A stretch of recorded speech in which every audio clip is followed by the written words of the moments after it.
All right, let's see if that audio works. Is audio okay? Okay now on YouTube? I don't know why I always have this little problem on YouTube, on this platform.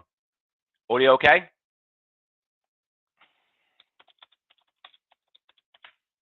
Just put that in the trading room. Okay, loud and clear. Perfect. All right, good. Sorry about that, guys. So anyway, we got the Fed meeting that's going on this week. But getting back to the mortgage, just want to talk a little bit about it. That same $2,500 mortgage that could have bought you a $700,000 home, now it broke down to a $400,000 home. So if you couldn't afford, if that's all you could max out was for a $2,500 mortgage, you could see how that's going to affect home pricing. So listen, it's like the stock market. You know, if you got lucky, if you're a homeowner, you were to sell.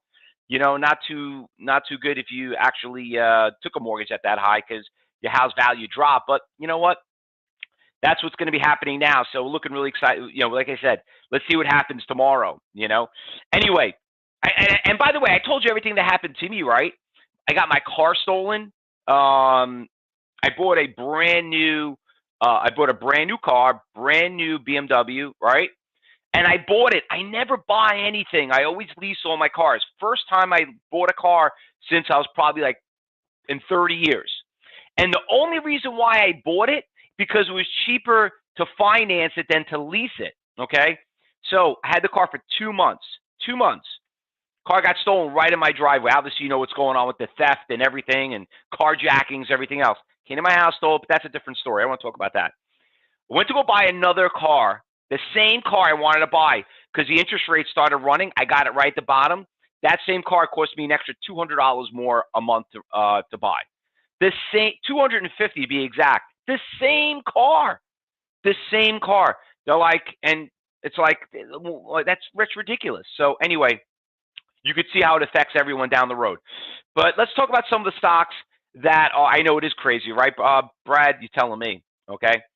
So anyway, there are a couple of stocks that we had some really good runners and that were from Friday that are also kicking in into today. Want to touch upon this QNGC. What a great stock on Friday. Obviously, you see it's getting crushed right now, but it was such a fun stock on Friday. This stock alone, I think everybody here made most of their money. This stock went from $1.80 to about 10 o'clock. We were all done, ran to $3.80. Great winner. Now, this is why you don't hold overnight positions, because you could see how the stock went from $3.60 all the way back down to $1.20.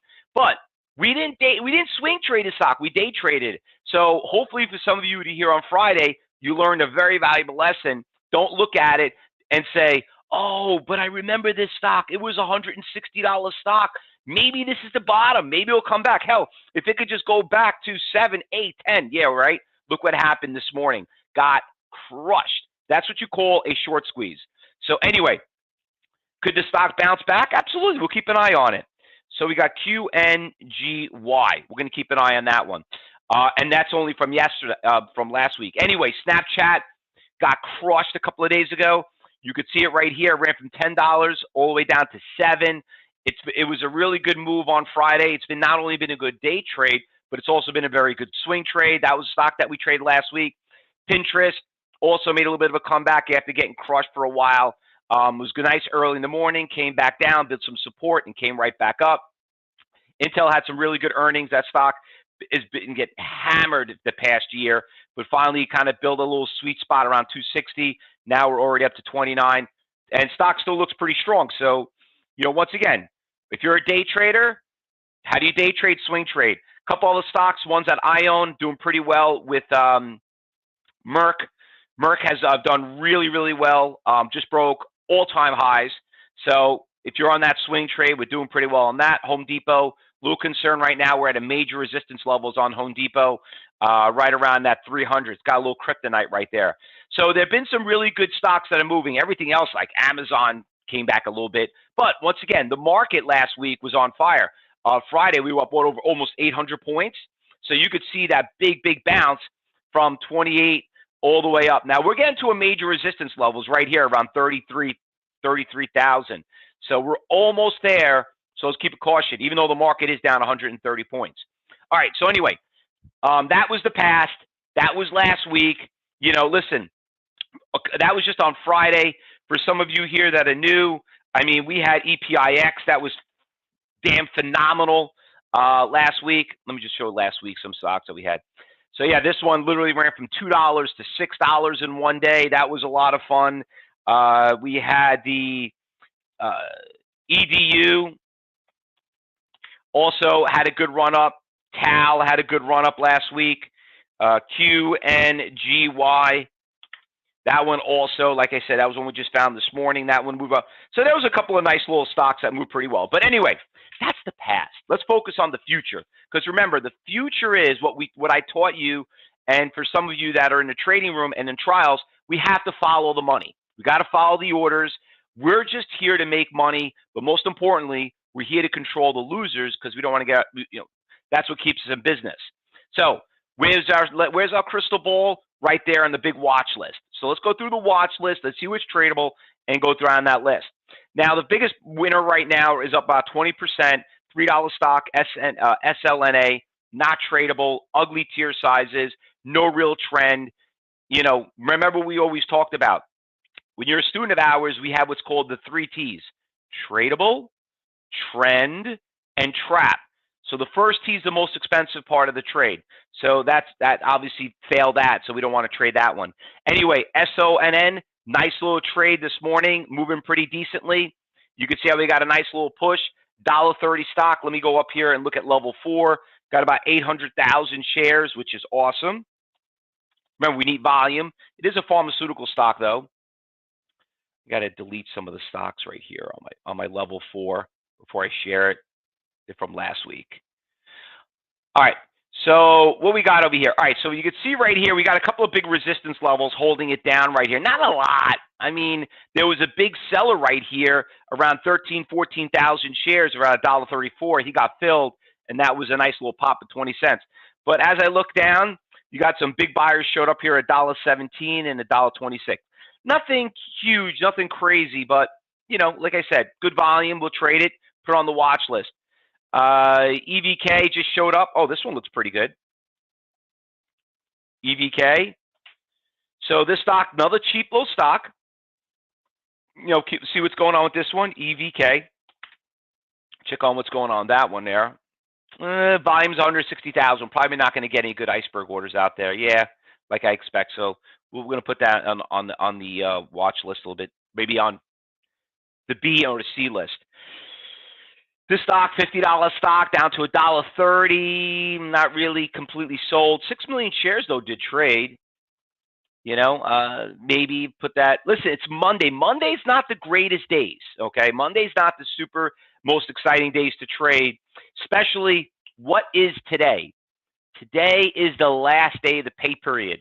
We thought Friday was the last day of the pay period. Actually, today is. So because of what we talked about just earlier, we're going to have a Fed meeting tomorrow, going into Wednesday. We're going to worry about interest rates.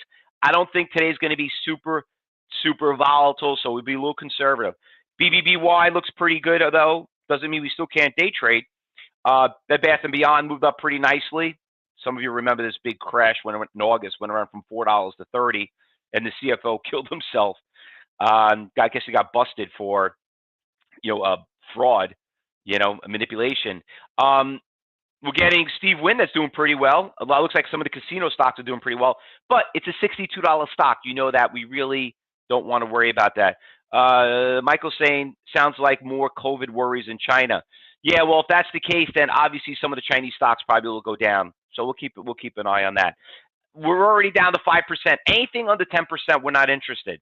So this stock is getting crushed right here, but it's breaking all-time lows. We can't short it, so that's a scratch.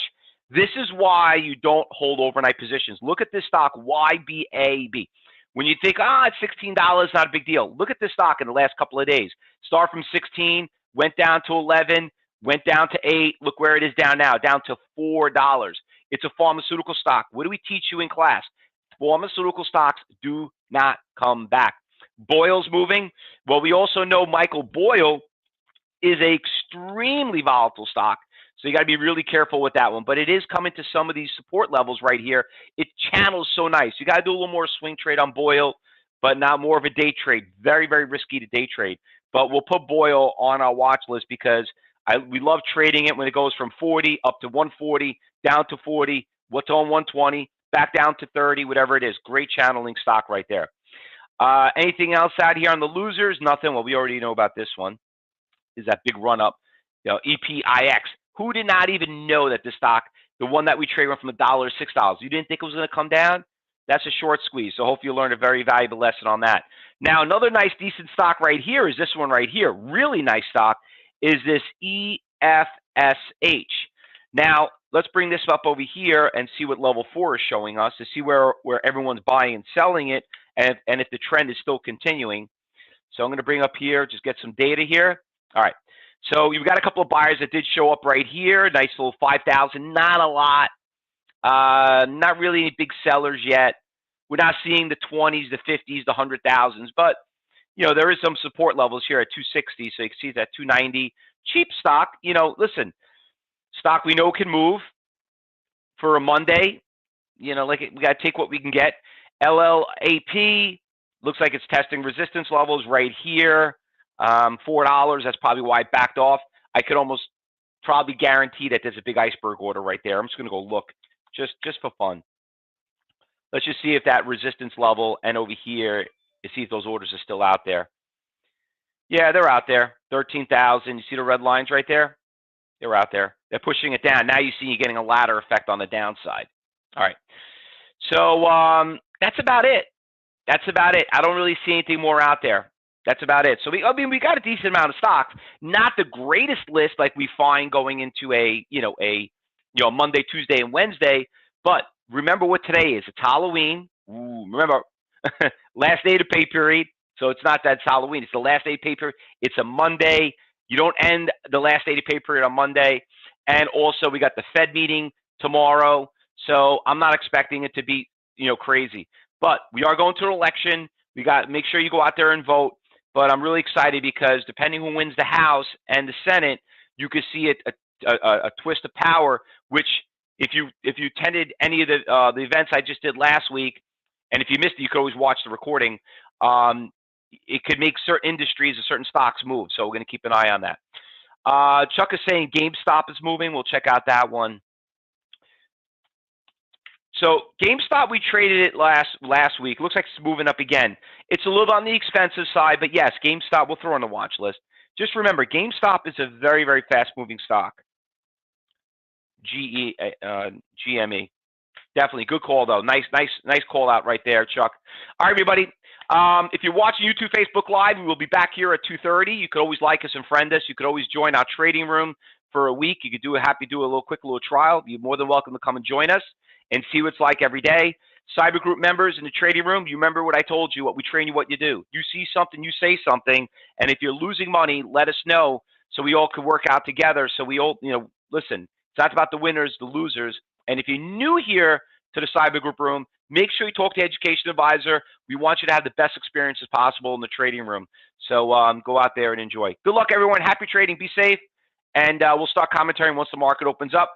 Everybody on YouTube, we'll see you back here at 2:30. Thanks, everybody. And enjoy your Halloween.